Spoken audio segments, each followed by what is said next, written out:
All right, Chris, and for your customer, this is the assembly way to assemble this chassis. You've got multiple pieces, but if you notice here, for whoever's selling this for the customer, you want this piece to show through this window.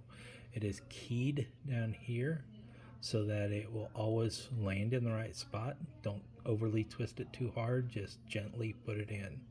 So you're going to gently put this in, and you can see here as I twist it, it sets down in place.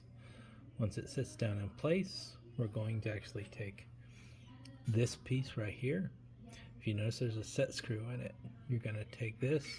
Be careful of these pins because these pins are live, so turn the actual chassis off before you do this. I have it on right now, but you want to turn it off because if you ground those pins, they're still live even with that switch off. It just won't affect your board, but just be very careful. So again, because they're live, we'll slide this down in again. You can see I'm way off base. There's no slot. Turn around. There it goes. It slides in. Also, while we're at it, to take the battery out, you just remove this cover, just like that, and you just pry the battery out from here. This is negative and positive. So the button on the battery goes to the nipple.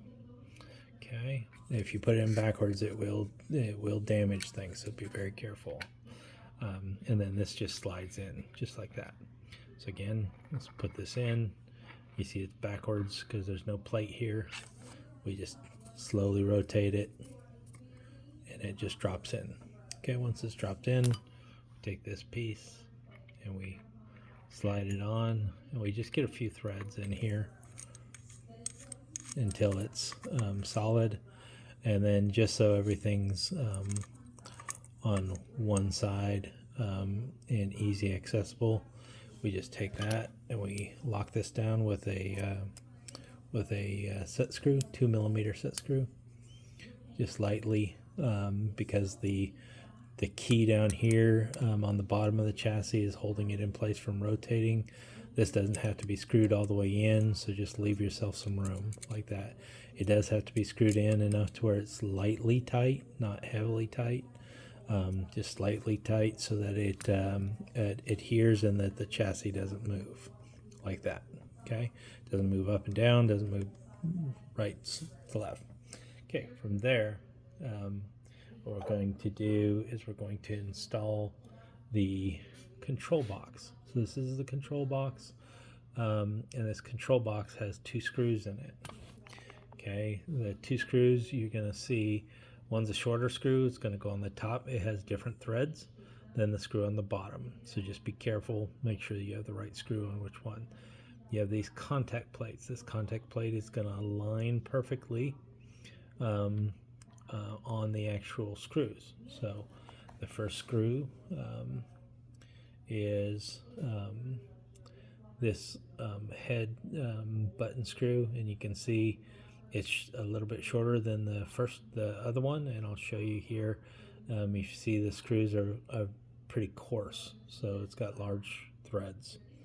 So we're going to put that one in right there, and then the second screw, it goes on the bottom. If you notice, the threads are very fine, and that this has been filed to be able to fit in. So that's going to go in right there. Okay, so once these all go in, go ahead and put these screws back in all the way. You're just going to set this on here, and you're going to screw these screws in. Okay, again, you're going to screw them in hand tight, not overly tightened, just enough to where they're nice and tight. And you want to test to make sure that the button alignment is there. So once they're all screwed in, and the way you can do that is you turn the saber back on, so it's going to be loud. So, and you can press these buttons.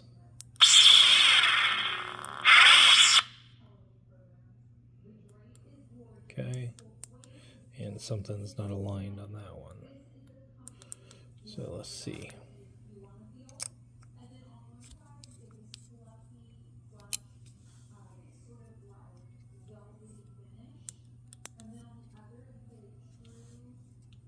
I claim this sword, and my rightful place as leader of Deathwatch.